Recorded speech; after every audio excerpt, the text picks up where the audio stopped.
जय हिंद दोस्तों, आपका अपने YouTube channel PSW arts point में स्वागत है। तो आज मैं लेके आया हूँ आपके लिए एक और नई वीडियो एनसीसी रिलेटेड, जिसमें आज हम जानेंगे कि एनसीसी की टोटल कितनी डायरेक्टरेट्स हैं और इसके अलावा एनसीसी में कौन कौन सी रैंक्स होती हैं और किस तरीके से उन रैंक्स को अचीव किया जाता है। तो शुरू करते हैं वीडियो को।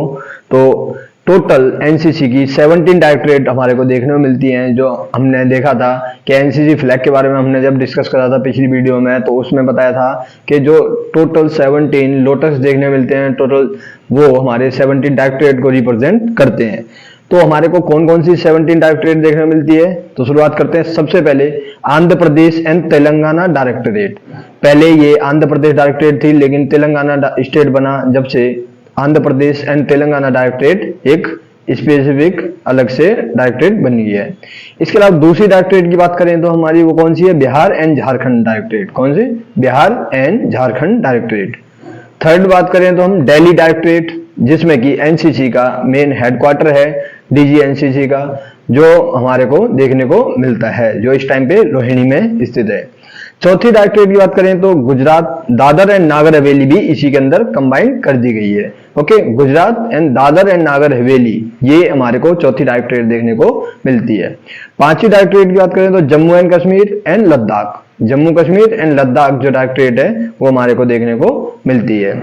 सिक्स्थ बात करें हमारे को छठी डायरेक्टरेट की, तो कर्नाटका एंड गोवा, गोवा और कर्नाटक दोनों स्टेट की कंबाइंड एक डायरेक्टरेट है। Okay, Karnataka and Goa directorate. Seven directorate की बात करें तो सेवन डायरेक्टरेट हमारी देखने मिलती है केरला, और इसमें एक यूनियन टेरिटरी भी शामिल की गई है, लक्षद्वीप। केरला के साथ में लक्षद्वीप की डायरेक्टरेट भी इसी के अंदर कंबाइंड है। आठवीं डायरेक्टरेट की बात करें तो महाराष्ट्र, महाराष्ट्र डायरेक्टरेट हमारे को अलग से देखने को मिलती है। इसके अलावा नौवीं डायरेक्टरेट है मध्य प्रदेश एंड छत्तीसगढ़, दोनों स्टेट हैं, मध्य प्रदेश एंड छत्तीसगढ़ दोनों की एक डायरेक्टरेट है कंबाइंड, जिसे हम मध्य प्रदेश एंड छत्तीसगढ़ डायरेक्टरेट कहते हैं। इसके अलावा 10th डायरेक्टरेट की बात करें 10वीं, तो वो कौन सी? ओडिशा डायरेक्टरेट। ओडिशा डायरेक्टरेट जो देखने को मिलती है हमारे को एक स्पेसिफिक अलग से पर्टिकुलर स्टेट के तौर पर डायरेक्टरेट देखने को मिलती है। और नॉर्थ ईस्टर्न डायरेक्टरेट हमारे को देखने को मिलती है 11वीं, जिसे हम नॉर्थ ईस्टर्न रीजन डायरेक्टरेट कहते हैं, जिसके अंदर हमारी 7 सिस्टर्स हमारी होती हैं, जिसमें कि अरुणाचल प्रदेश, असम, मणिपुर, मेघालय, मिजोरम, नागालैंड एंड त्रिपुरा, 7 बहनें के जिन्हें हम कहते हैं हम 7 सिस्टर्स, वो सातों के सातों स्टेट एक डायरेक्टरेट में शामिल हैं, जिसे हम कहते हैं north eastern region directorate. Okay, इसके अलावा हम बात करें 12वीं डायरेक्टरेट की, तो पंजाब, हरियाणा, हिमाचल प्रदेश एंड चंडीगढ़, 3 स्टेट और एक union territory. Punjab, Haryana, Himachal Pradesh 3 state हो गए, और चंडीगढ़ एक हमारी यूनियन टेरिटरी जो इसके अंदर कंबाइंड है, ये एक हमारे को डायरेक्टरेट देखने मिलती है। और अगर 13वीं की बात करें तो राजस्थान डायरेक्टरेट स्पेसिफिक अपने आप में एक पर्टिकुलर डायरेक्टरेट है, राजस्थान डायरेक्टरेट। और 14वीं की बात करें तो तमिलनाडु, और इसके अंदर 2 केंद्र शासित प्रदेश, जिसमें कि पुडुचेरी और अंडमान निकोबार, अंडमान निकोबार और पुडुचेरी और तमिलनाडु, इन तीनों को कंबाइन करके एक डायरेक्टरेट बनाई गई, जिसे तमिलनाडु, पुडुचेरी, अंडमान एंड निकोबार डायरेक्टरेट के नाम से जानते हैं। 15वीं की बात करें तो यूपी, उत्तर प्रदेश डायरेक्टरेट जो अलग से पर्टिकुलर देखने मिलती है हमारे को। 16 की बात करें तो उत्तराखंड डायरेक्टरेट देखने मिलती है हमारे को। 17 जो है हमारे को वेस्ट बंगाल एंड सिक्किम, वेस्ट बंगाल और सिक्किम दोनों स्टेट को कंबाइन करके एक डायरेक्टरेट जो बनाई गई है वो हमारे को देखने को मिलती है। तो ये हमारे टोटल 17 डायरेक्टरेट हमारे को देखने को मिलती है ऑल ओवर इंडिया में, और इस तरीके से एनसीसी अलग अलग स्टेट में देखने को मिलती है, और कौन कौन सी यूनियन टेरिटरी को भी शामिल किया गया वो अभी आपको जानने को मिला। अब बात करते हैं रैंक ऑफ एनसीसी कैडेट्स, कौन कौन सी रैंक्स होती है एनसीसी में, वो बात करते हैं। तो first of all every students recruit किया जाता है, जब कोई भी एक स्टूडेंट रिक्रूट किया जाता है तो उसकी रैंक होती है कैडेट, ओनली कैडेट के तौर पर रिक्रूट किया जाता है। और जब कोर्स कम हो रहा होता है उसी समय पर प्रमोशन के लिए उन्हें रैंक दी जाती है, अलग अलग ग्रेजुअली टाइम टू टाइम उनको रैंक्स प्रोवाइड कराई जाती हैं। There are certain terms and condition, कुछ ऐसी कंडीशंस और टर्म्स होती हैं जो हमारे को देखने मिलती है प्रमोशन के लिए, जो पैरामीटर डिसाइड कर रखे होते हैं अलग अलग कॉलेजेस में, वो उसके आधार पर आगे रैंक दी जाती है।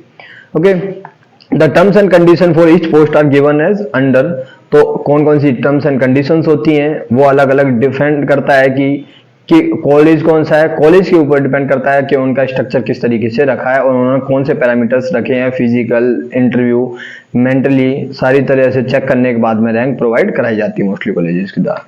जो सबसे पहली रैंक देखने मिलती है एनसीसी में हमारे को, वो देखने मिलती है लांस कॉर्पोरल की, जिसे हम LCPL कहते हैं, लांस कॉर्पोरल। जिसमें कि हमारे को कंधे पर हमारे को यहाँ पे जो देखने मिलती है वो एक फित्ती देखने मिलती है, यहाँ से एक फित्ती होती है। इसके अलावा हम बात करें सेकंड जो रैंक मिलती है नीचे से कॉर्पोरल, जिसे सीपीएल कहते हैं, उसके 2 फित्ती होती है। ओके, 2 एरो साइड की फित्ती होती है। उसके अलावा हम बात करें यहाँ पे शोल्डर पे, इसके अलावा तीसरी जो रैंक होती है सार्जेंट की, जिसमें 3 फित्ती होती है। ओके, सबसे पहली कौन सी है? लांस कॉर्पोरल, जिसे हम एलसीपीएल कहते हैं, इसके एक फित्ती होती है।